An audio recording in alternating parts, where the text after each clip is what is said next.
Olá, sejam todos mais uma vez bem-vindos agora à temporada 2024, porque sim, voltamos, o C-Pop voltou. Eu sou o Carlos Correia e aqui comigo Márcio Gomes, que também voltou. E aí, Márcio? Bela, né? Carlos Correia. Tudo bom? Estamos aí. Mais 365 dias pela frente aí. Na verdade, 366, né? Porque esse ano tem um dia a mais. E não deve cair no final de semana esse dia a mais. E temos uma estreia aqui. Cai numa segunda-feira do Márcio aqui. Temos uma estreia no C-Pop hoje aqui. Seja bem-vinda, Letícia Pazuc. Pronunciei teu nome certo, Letícia? Sim, olá, obrigada pelo convite.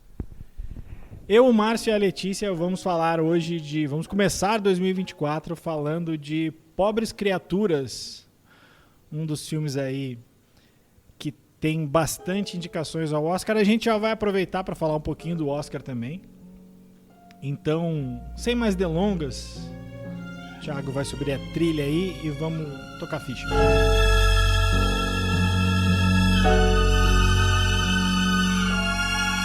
Bom, vamos lá. Pobres Criaturas, a gente está gravando esse programa no dia 25. A gente viu o filme na cabine de imprensa agora na segunda-feira passada. O filme está com previsão de estreia agora para o dia 2 de fevereiro, portanto, na semana que vem. Se você está escutando depois de 2 de fevereiro, ele já está em cartaz. Se você está escutando muito depois de fevereiro, talvez ele já tenha saído de cartaz. Mas, enfim, Pobres Criaturas é um novo filme dirigido pelo grego Yorgos Lanthimos. A gente procurou aqui como se pronuncia. Tem como grande estrela a Emma Stone. Não é uma parceria nova, né? Eles já tinham feito A Favorita, que também foi outro filme que conseguiu aí algumas indicações ao Oscar. Tem mais no elenco o Mark Ruffalo e o Willem Dafoe. Eu achava que era uma história meio um tanto quanto ligada ao Frankenstein, a história da Mary Shelley. E a gente vai discutir aqui se de fato tem alguma coisa ou não, mas oficialmente e explicitamente não. Eu não sei muito como dar a sinopse desse filme, Márcio, porque eu acho que o legal é tu vivenciar toda a experiência ali, né? Mas vamos dizer o quê? Que é uma jornada de descobrimento, de aventuras da personagem principal aí, que é a Emma Stone, que é a Bella Baxter. E aí depois a gente vai entrar em mais detalhes. A gente até vai avisar quando tiver spoilers, apesar de que eu acho que o spoiler nesse filme nem é o mais importante. Como é que é aquelas frases de coach nesse caso? O importante não é o final, mas o caminho, né? Acho que nesse filme a trajetória é mais interessante do que o fim propriamente. Não que seja um fim ruim, longe disso. Mas vamos de impressões gerais, né? Então a gente começa falando aí do Pobres Criaturas, do Poor Things, e aí depois a gente fala dos spoilers, e mais adiante aí a gente avisa quando a gente for falar de Oscar propriamente. Márcio. Oi. Pobres Criaturas. Eu cheguei para ver o filme sem saber mais praticamente nada do filme, assim. Quer dizer, sabia o diretor, sabia os atores e tal, mas praticamente nada da história. E embora ele não tenha um grande spoiler, como o Carlos falou, assistir ele sem saber e descobrindo ao longo do caminho o que está acontecendo é bem mais interessante do que tu chegar sabendo o mote da história, assim. Até porque ele começa com a Emma Stone numa casa totalmente perdida, né? Socando um piano, parecia eu tentando tirar o solo dos Beatles, assim, o solo de In My Life, ali, dando umas porradas no piano e caindo e jogando pratos no chão, e tu não sabe exatamente o que está acontecendo. Na verdade o filme começa com ela se atirando numa ponte, né? Mas a história, não sabe que é ela, a história em si começa dessa forma e tu não sabe se aquele começo ele é um prequel, se ele é uma coisa que aconteceu pra frente, que depois eles vão recuperar, então tu fica completamente imerso numa história estranha. E quando ele começou, eu achei que ia ser um filme experimental, assim, o Yorgos Lanthimos tem vários desses filmes, assim, especialmente no começo da carreira, que são meio difíceis de tu atravessar, assim. Eu pensei, 2 horas e meia de um filme meio maluco, assim, vai ser complicado, assim. Mas não, o filme não, ele é bastante linear, assim, até dividido em não é capítulos, né, mas em temas, assim, ou cidades em que eles vão acontecendo à medida que a personagem da Emma Stone, a Bella, vai evoluindo e vai saindo de casa, conhecendo novas cidades, tendo novas experiências, assim. E o Carlos falou da questão do Frankenstein, assim, ele tem um mote parecido, e até o clima dele no começo, assim, ele tem a preto e branco, né? Depois, no momento que ela sai de casa e começa a ter novas experiências, o filme se torna colorido, mas no começo ele é preto e branco, ele tem esse clima meio filme dos anos 30 em alguns momentos, e seria uma versão feminista do Frankenstein. A gente pode discutir depois se esse é um filme feminista ou não, acho que a Letícia pode nos ajudar aqui. Eu já vi teorias dos dois lados, um que ele é feminista e outro ao contrário, que ele é um filme bastante, não sei se misógino, assim, mas que não compreende muito das questões tratadas ali, até por ter sido dirigido por um homem. Mas o filme em si, ele é bem bom, eu fui com uma expectativa boa, mas ele me surpreendeu ainda mais, ele foi melhor do que eu esperava que ele seria, assim. E ele é quase uma comédia, na verdade, do que propriamente um terror, embora a gente tenha falado de Frankenstein, assim, por causa da história, mas ele é mais uma comédia. A Emma Stone está muito bem, o William Dafoe está muito bem, o Mark Ruffalo também, o Hulk, né, tradicional Hulk. Talvez seja um prequel do Hulk também, da maneira como o Mark Ruffalo termina aquela história jogado num manicômio ali. Mas é isso, o filme é uma jornada, ela vai se descobrindo, né? Ao longo dessa jornada, a personagem vai evoluindo, e o mais interessante que eu percebi é como as coisas vão mudando, assim, né? Começa com a Bella meio perdida, porque, em tese, com o cérebro de uma criança, assim, né? Com 2 anos e tal, e jogando coisas no chão, birrenta, berrando, aquelas coisas que criança faz, né?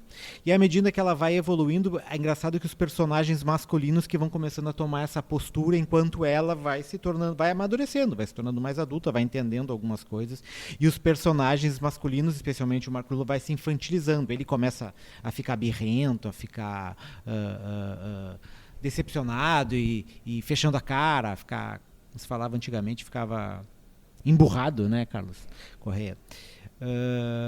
Então tem todos esses detalhes e que daí vão combinando no final, que é no terceiro ato. Eu não acho o final ruim, mas em relação ao resto da história, eu acho que ele perde um pouco, assim, acho que ele termina de uma maneira um pouco diferente do que o filme parecia propor os debates ali. Mas, enfim, acaba funcionando, tem um final, não vou dizer se é feliz ou não, né, porque senão a gente vai ficar dando spoiler aqui na hora que nós não chegamos lá ainda. Mas vale o filme, eu acho que ele é um forte concorrente ao Oscar. Acho difícil ele tirar do Oppenheimer o prêmio de melhor filme, mas tem potencial, e acho que a Emma Stone vai brigar taco a taco ali com a Lily Gladstone. Já entrando em coisas de Oscar, não era para entrar ainda, mas já vamos, né? Enfim, é isso. Letícia, então? Já passo direto para Letícia? Letícia. Então, eu gostei muito do filme, muito mesmo. Eu nunca tinha visto um filme do Yorgos antes. Eu não cheguei a ver A Favorita. E eu fiquei bastante impactada, assim, com aquele estilo dele, assim, meio voltado ao inusitado, ao estranhismo, estranhamento, né, tudo. Eu achei que o filme ele se destacou muito nas atuações, na fotografia e nos efeitos visuais. Essa questão da fotografia chamou bastante atenção, por causa do jogo de cores, né, ali no início do filme tá em preto e branco, nos momentos que a Bella Baxter estava, enfim, aprendendo a se conhecer, aprendendo a falar, aprendendo a andar, a se portar, a comer, e nos momentos que ela tem esse autoconhecimento e conhecimento do mundo, o filme começa a ter muitas cores, né? Inclusive ela viaja, né, para Lisboa, depois para um navio e depois para Alexandria, aí volta para Londres, e em cada país que ela visitava, ela tinha uma cor diferente também. Achei isso muito interessante. Também a questão, não sei se isso é spoiler, mas também tinha alguns momentos que variava na lente, né? Tinha uma lente angular e também olho de peixe. Eu fiquei me questionando assim qual que era o intuito do diretor com isso. Eu sei que ele já fez isso em outros filmes, né? Então, enfim, achei original. E ele até falou numa entrevista que tinha a ver com tornar a experiência da Bella mais vasta. Mas, enfim, achei interessante essa questão também. Eu achei que a Emma Stone, ela se destacou muito nas atuações, assim, achei todas muito boas, mas a Emma Stone foi impecável. Eu gostei muito de acompanhar, assim, como ela conseguiu se entregar muito ao papel da Bella, assim, desde o momento que ela estava, enfim, agindo como um bebê, ela conseguiu transmitir muito. E eu senti, assim, o filme, ele, né, foi 2h20, mas, para mim, passou... Essa evolução dela foi muito sutil, assim, mas se a gente volta no final do filme, a gente lembra como ela era antes. Ela evoluiu muito, mas de forma sutil, assim. Eu achei isso muito interessante. Ela entregou muito a cada etapa, assim, a cada evolução da Bella. Ela entregou bastante. Também achei, assim, essa questão do final, eu fiquei com a impressão de que ele foi meio brusco, assim, teve uma reviravolta ali no final, que acho que talvez depois dê para falar um pouco mais, mas essa reviravolta eu achei que ela acabou ficando muito pro final do filme e não foi muito explorada também. E também achei que acabou não costurando muito com a narrativa que estava, como o Márcio falou, mas... Enfim, no fim, né, deu para entender, até porque em outro momento do filme essa questão já tinha voltado. Enfim, né, depois a gente pode destrinchar melhor essa parte, mas também achei que a reviravolta final foi um pouco brusca.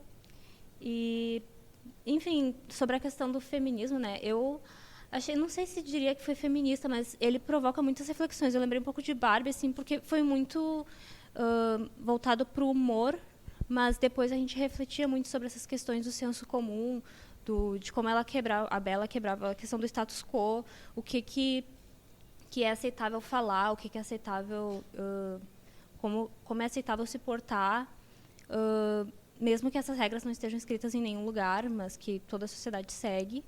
E ela, enfim, falava, e as pessoas estranhavam ou reprimiam ela, diziam para ela, enfim, não falar. E foi muito interessante acompanhar essa evolução também do ator que faz o Mark Ruffalo, que eu esqueci o nome do personagem, que o Duncan que o Mark Ruffalo faz, que sim, eu acho que ele ficou, na verdade, com o ego muito ferido na hora que ela, enfim, começa a mudar com ele, porque ela estava rodeada de homens que enfim, tentavam usar ela por causa da ingenuidade dela, por ela não saber nada da vida, e eles achavam que ela ia aceitar de qualquer forma o que eles diziam, que ela, por exemplo, ia viajar para onde quisesse com o Duncan, ou que ela ia ficar com o Max, né, que era o que inicialmente ia casar com ela. Mas no fim ela começou a se autoconhecer e ter essa visão dela, né, das coisas, e começar a agir conforme ela queria, e isso acabou afetando o ego de todos eles. Então eu achei que essa foi a pegada, assim, e como isso foi essas reflexões foram transmitidas de forma humorística, né? E aí a gente acabava refletindo, enfim, achei muito muito interessante essas reflexões. E é isso, gostei muito, muito mesmo. Eu achei que foi muito justa quase metade das indicações do Oscar, até porque antes do Oscar teve indicações e prêmios em outras premiações, né? Enfim, achei incrível, gostei muito. Vamos lá. Eu concordo com a Letícia ali quando ela fala que lembrou algumas coisas da Barbie. Mas é a Barbie para maiores, né? É a Barbie com sexo, muito sexo. Acho que o sexo tem um papel central nesse filme aqui. Na jornada de descobrimento dela, de autodescobrimento. Eu acho que todo o mote do autodescobrimento dela tá ligado ao sexo ali. Eu falei que eu achava que ela tinha o filme tinha uma ligação com Frankenstein, porque, enfim, que eu tinha visto o trailer e não tinha ido atrás de muitas informações, mas, enfim, que era o papel do Willem Dafoe, né, que é o Godwin, que o apelido é só God, né, que é Deus.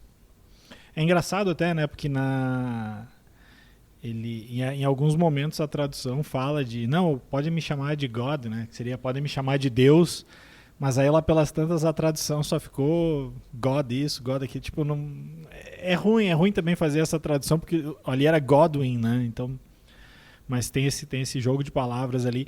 Eu achava, assim, antes de ver o filme, eu achava que ele era o Frankenstein. O monstro. E começa o filme numa das primeiras cenas, ele tá ali fazendo... não é autópsia, é mexendo num corpo, numa aula daquelas de anatomia.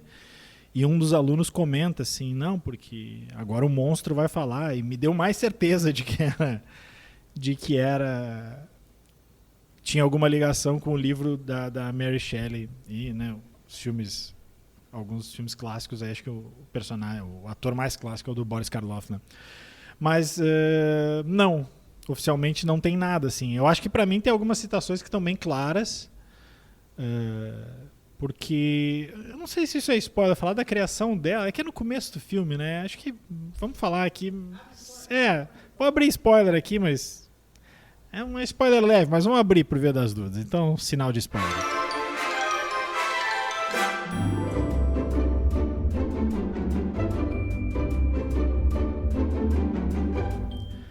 Bom, dado o sinal, porque assim, a primeira cena do filme é uma mulher no alto de uma ponte e ela se joga. Ali eu já meio que suspeitava, tipo assim, no caso eu ainda achava que era o Dr. Frankenstein. O Victor ia pegar aquele corpo ali e ia fazer uma pessoa a partir daquilo ali. Ou não o Victor, né, o próprio monstro. E de fato o que ele faz, assim, e é dito ali ainda nos primeiros minutos do filme, é isso. Era a pessoa que se matou ali, que era o personagem da Emma Stone, estava grávida. Então ele tirou o cérebro do bebê e botou nela. Então e reviveu ela, né? Exatamente como o Frankenstein. Só faltou o It's Alive ali, né? Não mostra essa parte do renascimento, mostra bem lá adiante, né? Num flashback. Então, assim, é uma criança no corpo de um adulto. E essa cena que o Márcio fala ali do começo, né, dela tocando piano, ela parece um animal, assim, né? Porque ela tá com os pés em cima do piano, toda uma postura e o jeito que ela caminha é sem equilíbrio, o jeito que ela fala, ela não é uma frase conexa, assim, é tipo bela, comida, bela, xixi, e assim vai. A partir do momento em que ela vai se autodescobrindo. E acho que um dos primeiros autodescobrimentos dela ali é justamente o sexo. Quando ela se toca e vê, opa, posso ter prazer aqui. Só que ela não tem filtro nenhum naquele momento e ela faz isso na mesa de jantar. Que é a primeira vez que tem uma citação, a sociedade, né, que eu não me lembro se é o assistente dele, se é a empregada. Alguém diz assim, isso não é... Não vou lembrar ipsis literis, mas tipo assim, esse tipo de comportamento não é tolerado numa sociedade polida, assim. Então ela passa a não fazer mais aquilo publicamente, mas ela sabe explorar o sexo ao longo de todo o filme. A relação dela com o Duncan, né, toda baseada nisso. Mais adiante ela precisa de dinheiro e ela se prostitui, mas ela se prostitui de uma forma bastante racional, do tipo assim, eu preciso de dinheiro e pra mim não tem problema nenhum fazer isso, e aí entra a relação mais dos homens, né, que é tipo, como assim tem outra pessoa te possuiu, e ela bem racional pro cara assim, mas tipo, isso tem algum problema, porque eu fiz isso.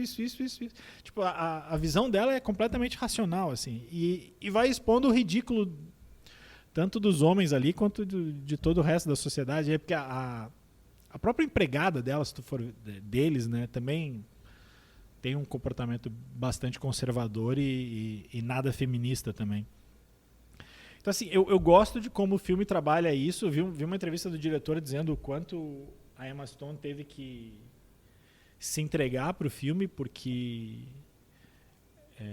ela aparece nua, assim, não vou dizer um terço do filme, mas não são uma ou duas cenas, é muito tempo.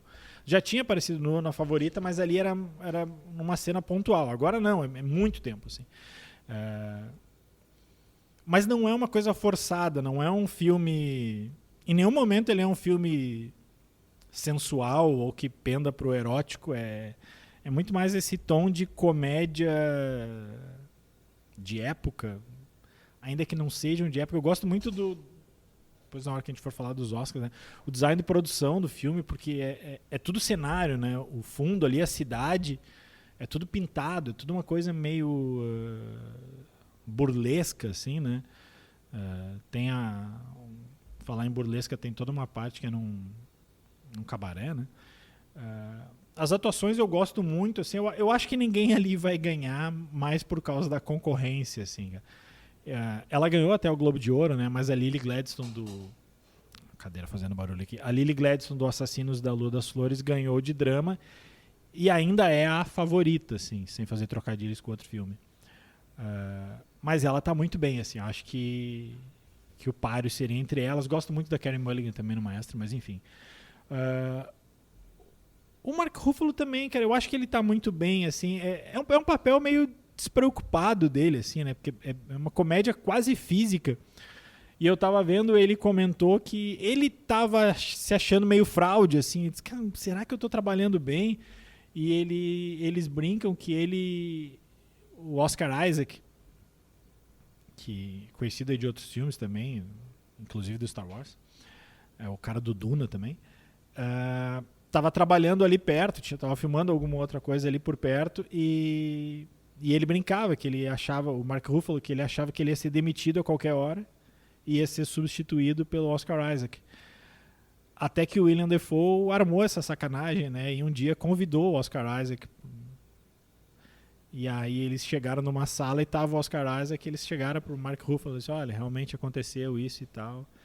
E no fim não era nada mais do que uma grande sacanagem, assim. Então, acho que a atuação dele é muito boa também. Eu não acho ele muito pior do que o Robert Downey Jr., que é o grande favorito aí pelo Oppenheimer.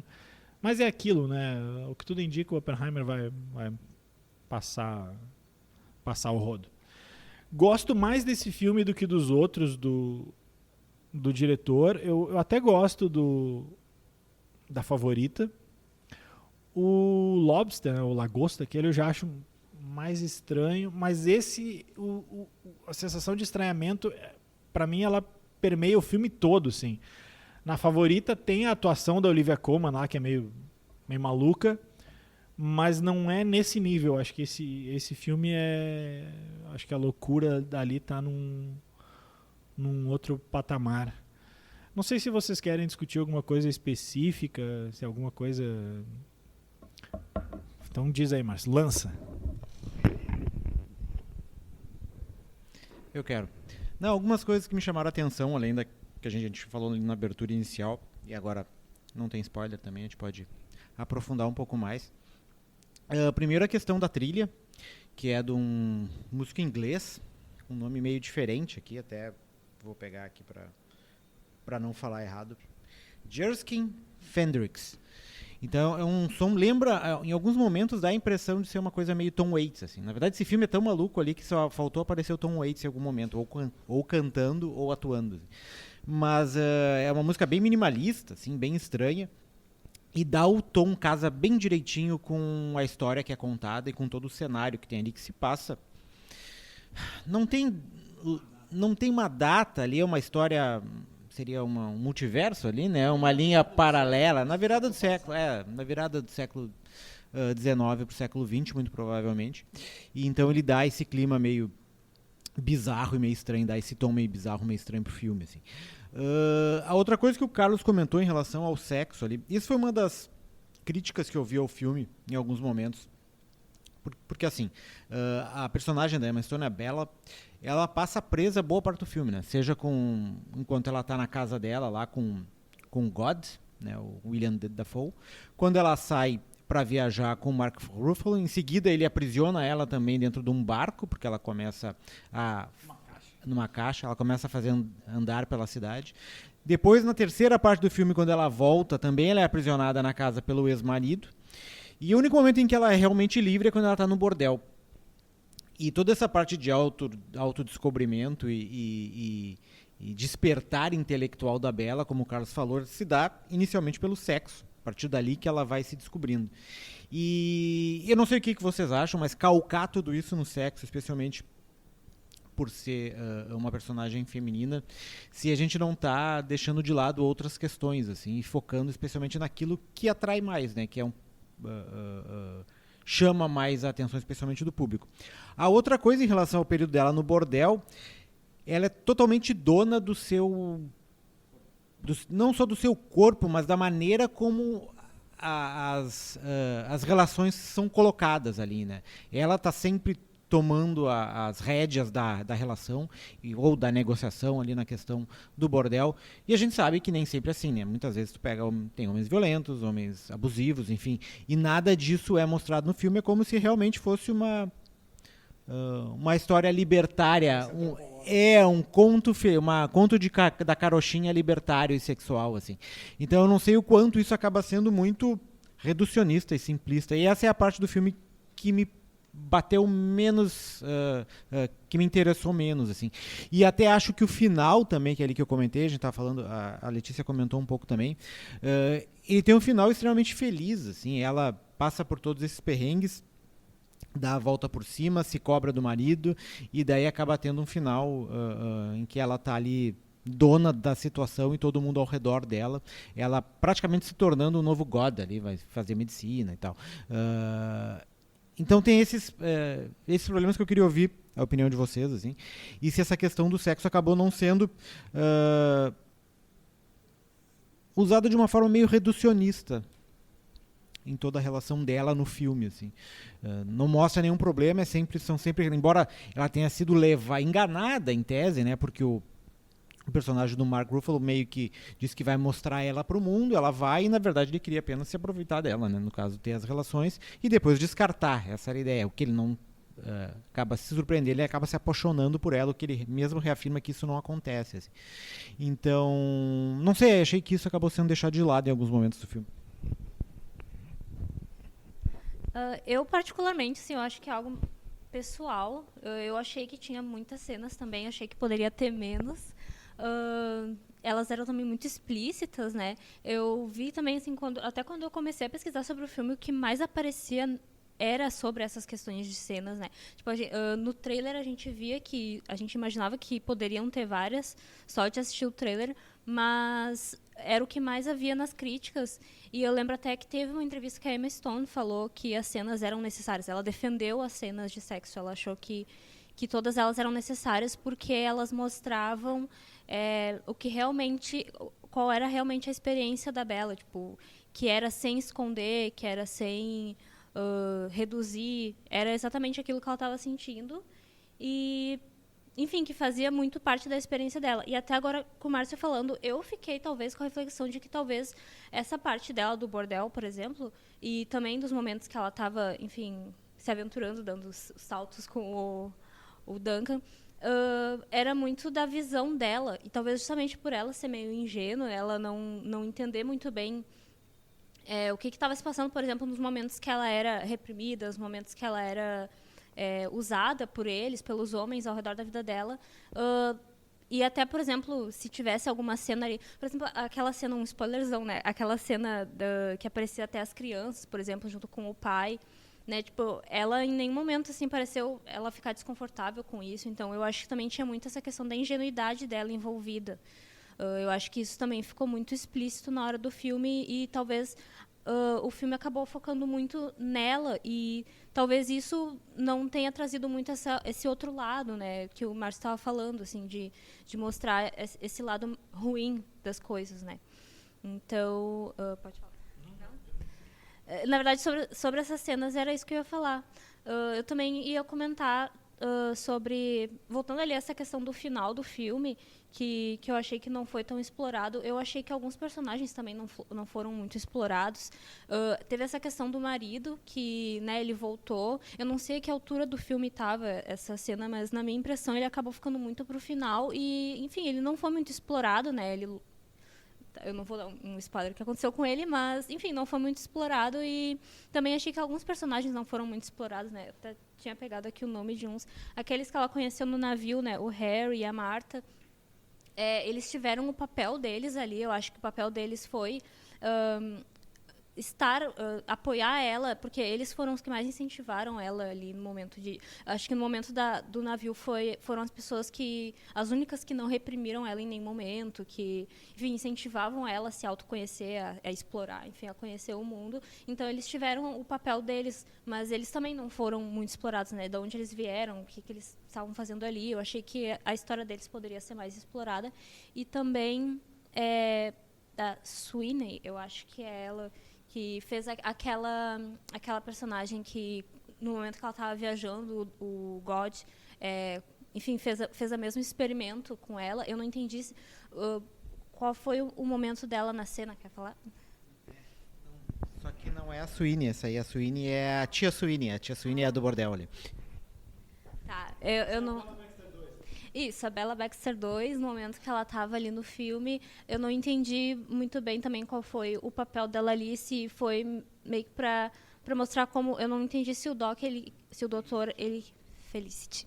Eu não sei se ele queria que ela... o motivo que ele...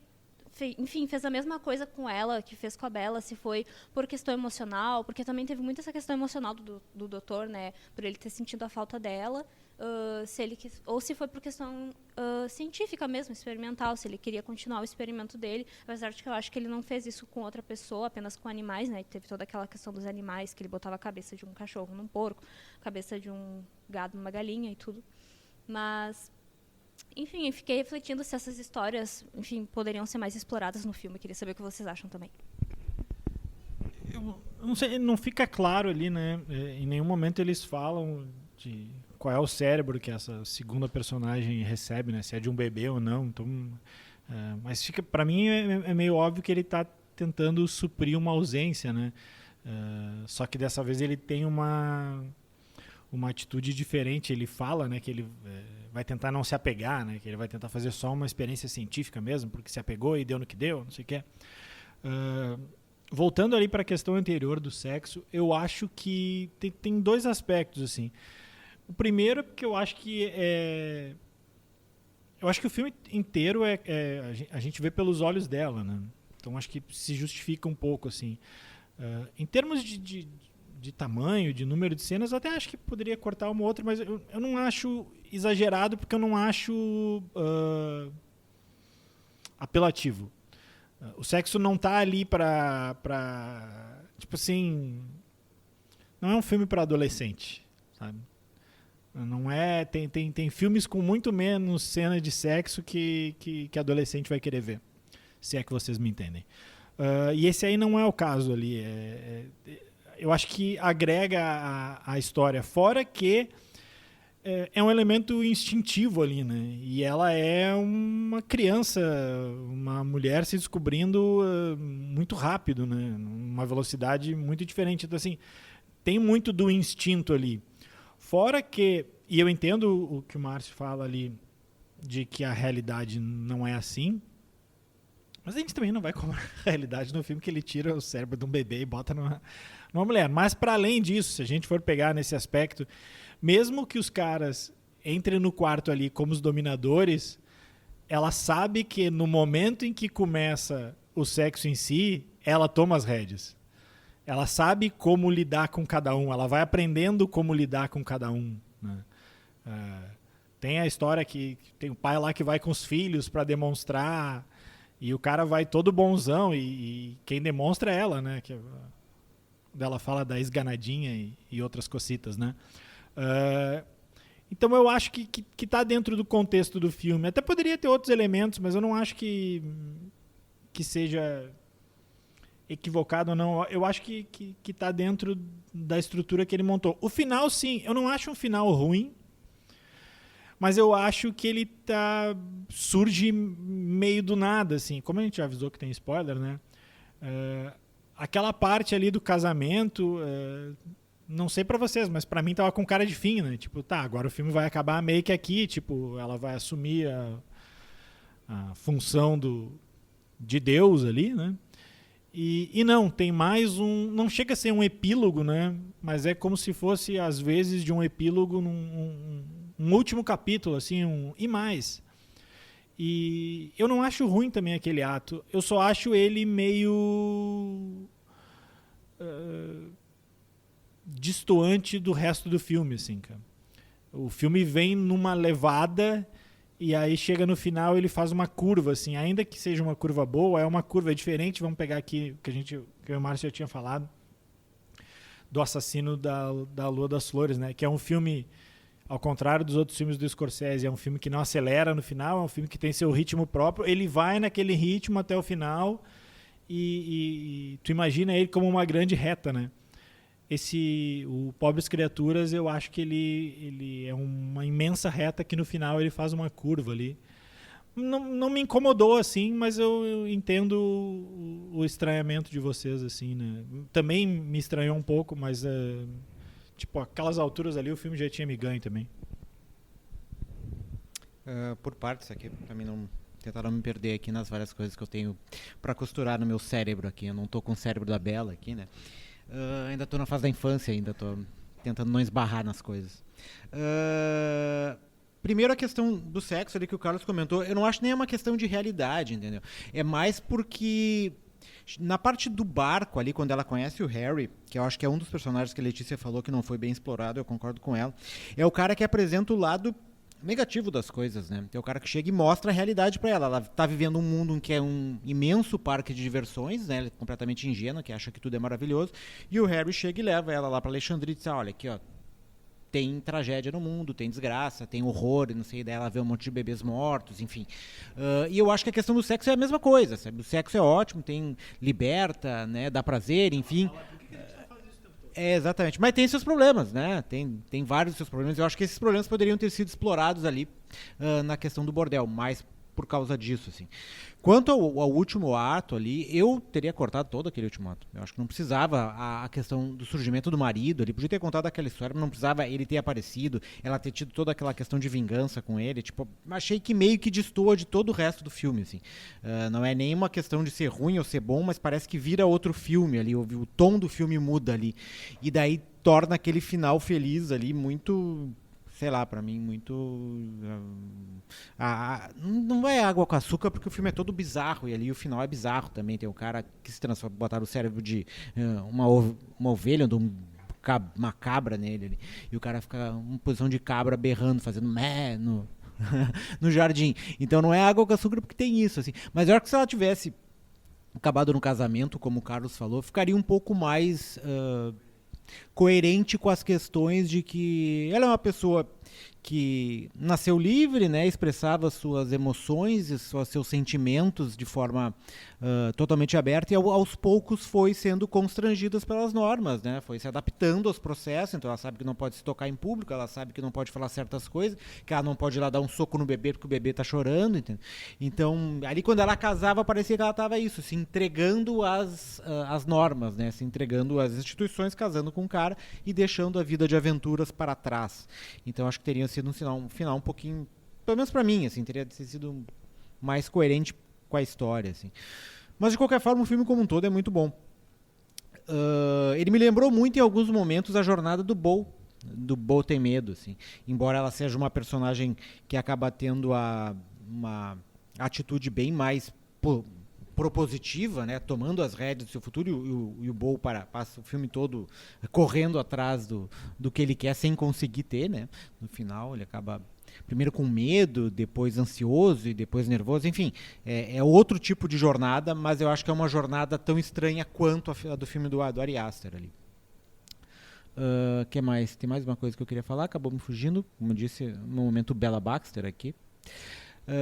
Não, a questão do Frankenstein, que a gente tocou no começo, eu não falei. Eu acho que ela casa com a história do Frankenstein muito essa questão da descoberta, assim, porque ao contrário dos filmes do Frankenstein, no livro da Mary Shelley, o Frankenstein é um personagem que ele, assim como a Bella, ele nasce, não digo burro, né, mas sem conhecimento algum, assim, e aos poucos ele vai se desenvolvendo ali. Tanto é que quando ele acaba num período observando uma família numa floresta, é o momento que ele começa a ler, começa a aprender, começa a se questionar, começa a querer ter uma noiva para ele. Tanto é que ele volta para o Frankenstein e pede para que ele faça uma noiva para ele, o Frankenstein acaba negando e tal. Então acho que é mais nesse sentido de evolução, autodescoberta, conhecimento do mundo, assim, né? E só que ao contrário do filme da Bela, em que ela se torna plena no final, o Frankenstein o monstro, no caso, ele acaba se frustrando e agredindo e matando, se vingando do Dr. Frankenstein, matando os parentes do Frankenstein, enfim, ele acaba tendo uma outra atitude, a história dele se desenrola de uma forma mais trágica, né, bem mais gótica do que a da Bella Baxter. Por final, a Bella Baxter também tem um momento meio gótico ali, né, tipo um visual meio Wandinha em alguns momentos, lembra? O cabelo vai crescendo, ela não corta, né, naquela sociedade ali não tinha cabeleireiros, pelo jeito. Vamos dar notinha então, né? Primeira notinha do ano. Márcio, começa aí de 0 a 5. Nem sei, geralmente é estrelinhas, a gente muda às vezes, né? Mas nem sei o que pode ser nesse filme. De 0 a 5 bizarrinhos, quanto você dá? Eu dou 4. 4 tá bom. Eu também dou 4. Eu tinha dado 4 no dia que a gente viu o filme, mas quanto mais eu fui pensando nele, eu fui achando melhor. E no momento, o meu é 4,5, assim. Até porque eu dei 4,5 pro Maestro, né? Eu não acho esse filme pior que o Maestro. Eu gosto muito do Maestro também. Então, vou ficar no 4,5. A nossa média deve ficar alguma coisa em torno disso aí, porque a gente é de humanas. Certo? Antes de ir para as dicas da semana, vamos dar uma passada aí no Oscar. Bom, essa semana saíram as indicações ao Oscar. Não tem muita surpresa. Tem uma que outra só, né? A Barbie que o diga, a Margot Robbie que o diga. Mas também a gente pode dar uma discutidinha aqui se é um absurdo ou não. Vamos passar pelas principais. A gente não vai entrar aqui nas técnicas, tá? De curta, melhor documentário. Até gosto bastante da categoria de documentário, mas, cara, a maioria dos filmes não estão disponíveis, então nem adianta a gente falar muito aqui. Vamos ficar nas principais e, obviamente, vamos falar na de melhor filme, que são 10 indicados. O American Fiction, que não saiu aqui, e de todos esses é o que não tem previsão ainda. A Anatomia de uma Queda está estreando hoje, né, 25 de janeiro, assim como Vidas Passadas. E aí, dos que já estrearam, tá? Barbie já estreou, já está inclusive no HBO Max. Os Rejeitados ainda está no cinema. O Assassinos da Lua das Flores já está disponível na Apple TV. Maestro está disponível na Netflix. O Oppenheimer está disponível para aluguel digital. Ele deve estar entrando por agora. Agora acho que eles vão esperar o Oscar, né? Mas ele não é um filme que não deve demorar muito aí para entrar nos serviços de streaming. Eu confesso que eu não sei qual que ele vai, se é o Prime ou se é HBO. Ele deve voltar para os cinemas aí, assim como o Barbie, né? Qual que falta? Falta o Pobres Criaturas, né? Que a gente falou, estreia agora dia 2 de fevereiro. E o Zona de Interesse, que é o filme britânico que também concorre aí a filme estrangeiro, é o grande favorito a filme estrangeiro, que estreia em fevereiro, 15 de fevereiro. Vou falar aqui ligeirinho das categorias principais. Bom, os diretores, a Justin Triet, Anatomia de uma Queda, o Scorsese, pelo Assassino da Lua das Flores, o Nolan pelo Oppenheimer, o Yorgos Lanthimos, que a gente falou aqui, pelo Pobres Criaturas, e Jonathan Glazer por Zona de Interesse. Ator, Bradley Cooper, Maestro, Colman Domingo por Rustin, que é um filme que está disponível aí na Netflix, o Paul Giamatti pelos Rejeitados, o Cillian Murphy pelo Oppenheimer e o Jeffrey Wright pelo American Fiction. E a atriz Lily Gladstone pelo Assassino da Lua das Flores deve aí competir com a Emma Stone pelo Pobres Criaturas, com favoritismo para Lily Gladstone. A Carey Mulligan também está muito boa no Maestro. A Sandra Hüller do Anatomia de uma Queda. A Annette Bening, que acabou sendo a surpresa aí, ela está pelo Niad, né, que é o filme da nadadora, que está disponível na Netflix. A Jodie Foster também está indicada a atriz coadjuvante por esse filme. Até acho que a Jodie Foster está melhor que ela, mas enfim. Aparentemente foi a Annette Bening que ficou com a vaga da Margot Robbie, né, que acabou sobrando, assim como a Greta Gerwig sobrou para a direção. Eu acho até que a Margot Robbie poderia estar nessa lista. Mas eu não acho nenhum absurdo ela não tá. Assim como eu acho que a Greta fez um ótimo trabalho no Barbie e acho que a questão não é ter sido preterida ou não, é que a barra também, né? Quando eu falar aqui que a barra do Oscar esse ano tá muito alta, vai parecer que eu tô dizendo, tô desmerecendo o trabalho dela. Não é, mas é que assim, alguém ia ficar de fora. E eu escutei muita justificativa de como é que o filme tá indicado o melhor filme e ela não tá a diretora, porque é o filme... Bom, são 10 filmes indicados e 5 diretores, 5 vão sobrar. Eu acho o trabalho dela muito bom, mas eu não cheguei a achar nenhum absurdo essas ausências delas. Acho 2 trabalhos muito bons. Acho que a Margot Robbie poderia estar indicada, mas não teria nenhuma chance. Tipo, a Lily Gladstone e a Emma Stone estão bem melhores que ela. Mas, enfim, era o filme mais pop de todos e acho que por isso tá dando esse polêmica toda, né, Márcio? E também porque o Ken foi indicado e a Barbie não, né? O Ken é responsável pela Barbie, no caso da Greta. É mais por isso, assim. Que é todo, como alguém falou, é todo o enredo do filme da Barbie, no caso, né? Eu acho que a Margot Robbie deveria ser indicada, sim. Eu acho que... Eu não vi ainda a Annette Bening, mas por uma questão... que eu acho que é um pouco o problema da academia, né? A gente teve toda uma safra de filmes de super-heróis, alguns bons, outros ruins, alguns muito bons, e eles nunca foram reverenciados pelo Oscar, assim. E meio que o filme de super-herói meio que deu foi o que engrenou a indústria durante muito tempo, né?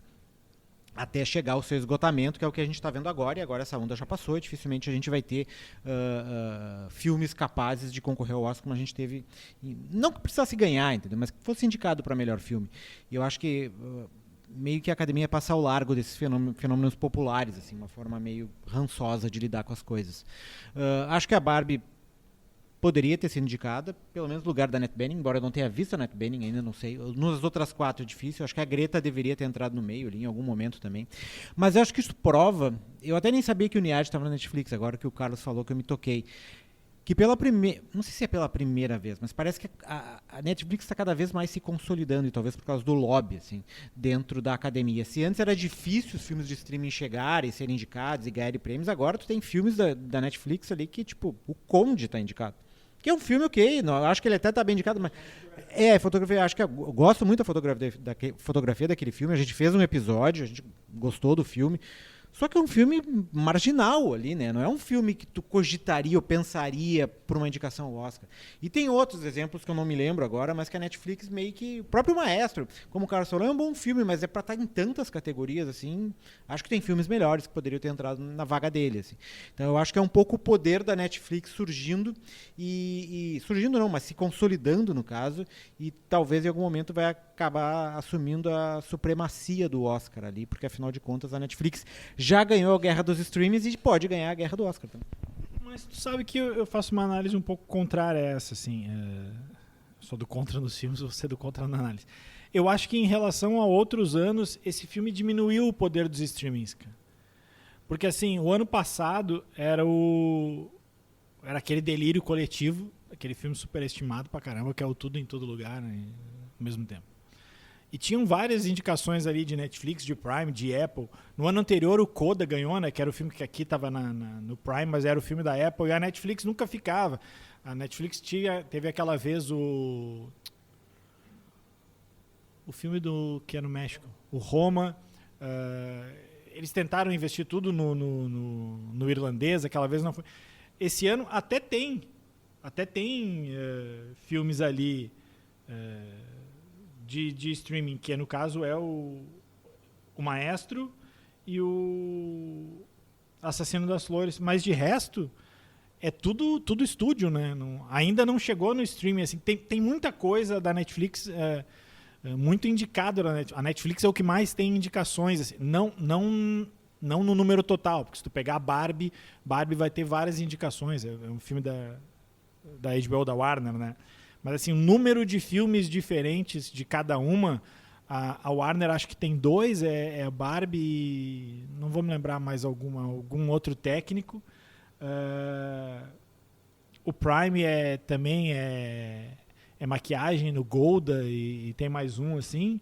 E a Netflix tem um monte, assim, mas assim, documentário tem, curta tem, do Star Plus, né, que é o da Disney, tem o Resistência, que é um filme que eu gosto bastante também. Tem 2 indicações mais técnicas também. E assim, tem uma outra surpresa, deixa eu só completar aqui, tinha uma outra surpresa que era, e aí eu achei bom até, que era assim, o curta de animação, porque eu tava vendo assim os filmes que estavam cotados, já tava vendo antes assim. E um curta de animação que tava todo mundo dando como ganho é um curta que tem no Disney Plus, que é o Era uma vez um Estúdio, que é nada mais do que um filme animação bonitinho até, de 10 minutos, 15 minutos, que estão todos os personagens da história da Disney e vão passando por ali. Mas, bem na verdade, não tem nenhuma história ali. Absolutamente nenhuma história. E esse filme ele estava sendo cotado para ser o vencedor já, tipo, pule de 10, assim. E ele não foi nem indicado. Então, acho que esse ano eles foram um pouco mais pela qualidade mesmo. Eu sou traumatizado com o do ano passado. Não, mas é isso que eu tô falando. Quando eu citei a Netflix, é que eu não quis falar do streaming como todo, eu quis falar da Netflix. É a Netflix que está se consolidando como marca. Ela já ganhou a guerra dos streamings, né? Tanto é que a HBO cedeu e botou suas produções ali na Netflix, outras empresas também vão acabar cedendo. E eu acho que agora ela começa a galgar a questão da academia também. Só que, claro, a Netflix, como produz muita coisa, tem muita coisa que não vale a pena nem ver, né? E tem outras que vai acabar chegando em vários lugares. Se vai ganhar ou não é outros 500, assim, mas eu acho que é um dos primeiros grandes passos para uma supremacia, assim, que pode estar começando. Não tem muito o que contribuir, porque eu só vi 2 filmes de melhor filme, mas eu defendo que Barbie poderia ter sido indicado, sim.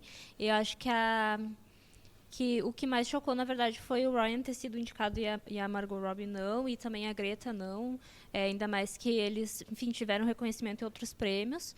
Então, eu defendo que sim. E, enfim, eu vou torcer muito pra Emma. Eu imagino que talvez ela não tenha muitas chances de ganhar, mas vou ficar muito feliz se ela ganhar, essa é a minha torcida. E nas outras categorias, enfim, que Barbie está concorrendo, também estou na torcida. Eu acho que ela pode ganhar, sim. Tem a Lily Gladstone, que talvez seja a favorita, mas eu acho que ela não está muito atrás. Eu acho que em termos de atuação não, mas em termos de simbologia, a Lily Gladstone tem uma vantagem muito grande, né, pelo fato de ser a primeira nativa americana, né, a ser indicada e tudo mais. Aqui, ó, eu tinha feito uma listinha, vou passar bem rápido, tá, dos filmes por serviço de streaming, tá? Eu não vou dar as categorias aqui, tá? Mas enfim, da Netflix, tá? Tem o Maestro, tem o Rustin, tem o Niad, tem American Symphony, que está indicado a música, estava cotado aí para ser indicado a documentário, mas acabou sobrando, mas foi indicado a música. Sociedade da Neve, né, que é o filme do... Tava bem... Oi? Isso, do filme sobre a tragédia aquela no Chile dos Andes, que aconteceu nos anos 60. Nimona, que é um desenho, Conde, que o Márcio falou, né, tá indicado a fotografia, que é o filme em que o Pinochet é um vampiro. E depois é um curta, A Incrível História de Henry Sugar, é um curta com o Doutor Estranho, que eu sempre esqueço o nome dele. Sim, o Wes Anderson é o diretor, o Benedict Cumberbatch, isso. No Prime Video tá só o Golda, que tá indicado a maquiagem. Na Apple TV, além do Assassinos da Lua das Flores, tem o Napoleão, também em categorias técnicas. Na Disney tá o Elementos, Guardiões da Galáxia 3 por efeitos visuais e A Última Loja de Concertos é curta também. E Indiana Jones e A Relíquia do Destino está indicado a trilha sonora, o que é a 54ª indicação de John Williams, que é um gênio, só isso. No HBO Max está a Barbie e o Homem-Aranha, que é o favorito aí em desenho. Na Paramount tem A Memória... Oi? O da Garça tá, mas o da Garça estreia em fevereiro, mas o favoritismo ainda é do Homem-Aranha. Na Paramount tem Memória Infinita, que é documentário, e ABC da Proibição dos Livros, que é um curta documentário também bem interessante sobre censura nos Estados Unidos. Na Star Plus tem Resistência e Flamin' Hot, que está indicado a música. É um filme do cara que inventou o Cheetos, ou uma coisa assim. Tem três filmes que podem ser encontrados no YouTube, tudo documentário, tá? É Bobi Wine, The People's President, The Barber of Little Rock e Island in Between. Aí tem os outros do cinema, em aluguel digital, além do Oppenheimer, tem o Missão Impossível. E aí tem uma lista que só Jack Sparrow pode salvar a gente, porque não tem nem previsão, e aí são categorias menores, fica mais difícil. A gente está quase chegando a 1 hora, então estamos estourando o nosso tempo. Então vamos fazer as dicas da semana, versão turbo.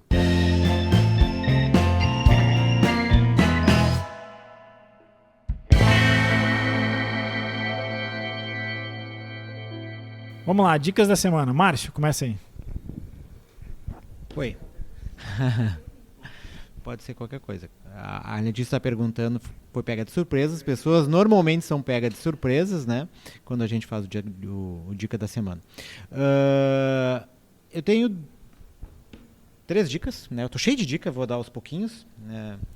Uma dica é o filme que estreia no dia que a gente está gravando aqui, que é Anatomia de uma Queda, da Justine Triet, que vai estrear nos cinemas. História que mescla relações pessoais, drama de tribunal, investigação, e faz dessa colcha de retalhos um filme extremamente coerente e atrativo, assim, e instigante. Eu não vou dar muitos spoilers aqui porque está estreando agora, daí nem o Carlos viu, acho que a Letícia, não sei se chegou a ver, acho que não.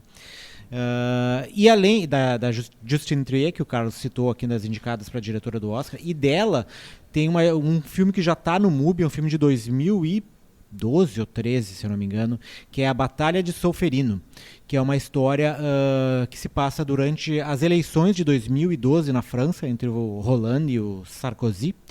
E é a história de uma jornalista que vai cobrir a chamada de plantão para cobrir esse dia das eleições, e ao mesmo tempo ela tem 2 crianças que ela precisa deixar com um babá, e quando ela vai sair para trabalhar, chega o ex-marido, que é um abusivo, mala é o melhor dos adjetivos que dá para se dizer para ele. Então ela passa o dia de trabalho tentando lidar com o trabalho, com o marido chato e abusivo que fica incomodando o tempo todo, e as crianças berrando em volta dela. Um filme extremamente angustiante, assim, mas muito bom, da Justine Triet.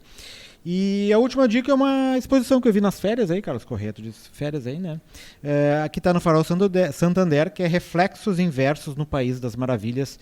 É uma exposição extremamente interativa sobre a Alice no País das Maravilhas. Tem várias instalações ali de cada trecho do livro, cada parte da história, assim. Tu vai transitando por isso e vai tendo todas essas novas experiências sobre o livro do Lewis Carroll. Então fica essas 3 diquinhas aí. Tem mais para semana que vem.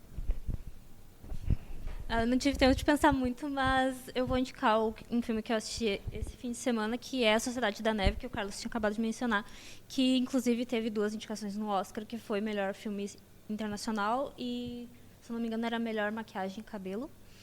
E que é, né, desse acidente de avião, que o avião caiu na Cordilheira dos Andes em 1972. Ficaram, acho que foi uns 70 dias, foi umas 40 pessoas, né, que estavam no avião, ficaram 70 dias.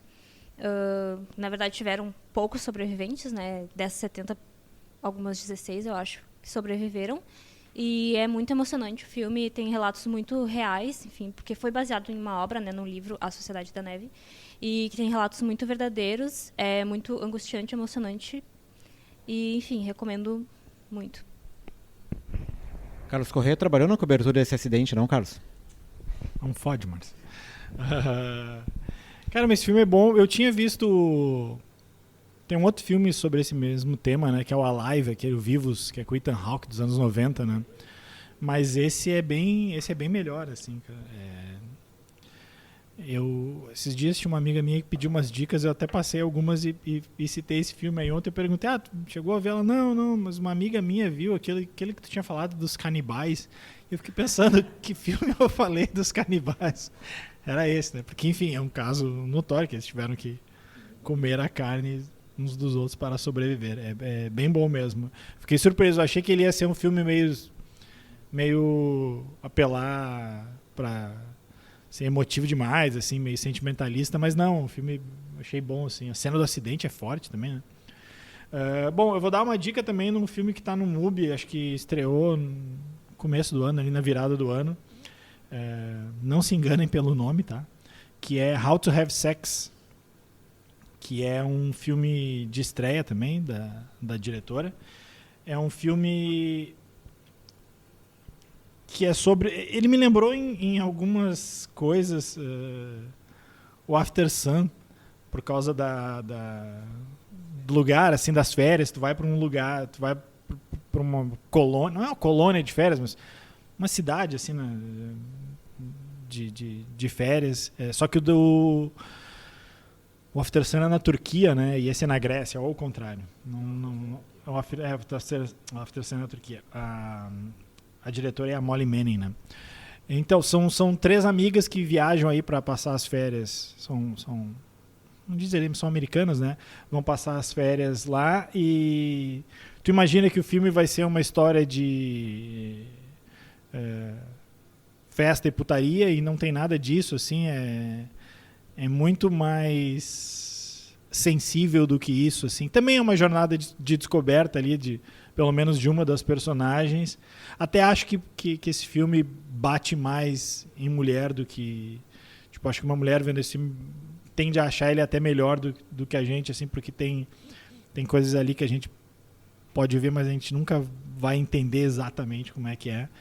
E, enfim, gostei bastante. É um filme que também não é muito demorado, é rapidinho. Então essa é a minha dica, tá no MUBI, How to Have Sex. Outro filme do MUBI que ainda não tá no MUBI, mas esse a gente já falou aqui, então só vou reiterar, é o Priscila, né? Eu não sei se ainda tá nos cinemas, mas tá. A Letícia me diz aqui que tá, então essa é a minha dica. 2 séries rapidinhas também. A do Godzilla, por incrível que pareça, é divertida, é meio farofa, mas é divertida. O Monark, né? Não aquele Monark que vocês estão pensando, tá? É um Monark com CH no final. Monark, Legado de Monstros, tá na Apple TV Plus. E Pobres Criaturas não foi a única coisa bizarra que a Emma Stone fez nos últimos tempos, porque tem The Curse, que é a série que acabou agora na virada do ano também, que está no Paramount Plus, que é uma viagem absurda, assim. Ela e o Nathan Fendler são um casal que eles estão tentando lá vender umas casas sustentáveis e tal, mas eles estão interessados em likes e também então tudo mais. Bom, assim, eu vou te dizer que o final é a coisa mais David Lynch desde o final de Twin Peaks novo. Então, isso no bom sentido. Até acho que a série tem suas falhas e tal, ela começa muito melhor do que termina, mas acho que vale pela bizarrice. The Curse está no Paramount Plus. Agora sim, cruzamos 2 minutos das 2 horas, então é hora de dizer tchau. Semana que vem a gente volta. Obrigado, Letícia. Obrigado, Márcio. A edição é do Thiago Basso. Até semana que vem.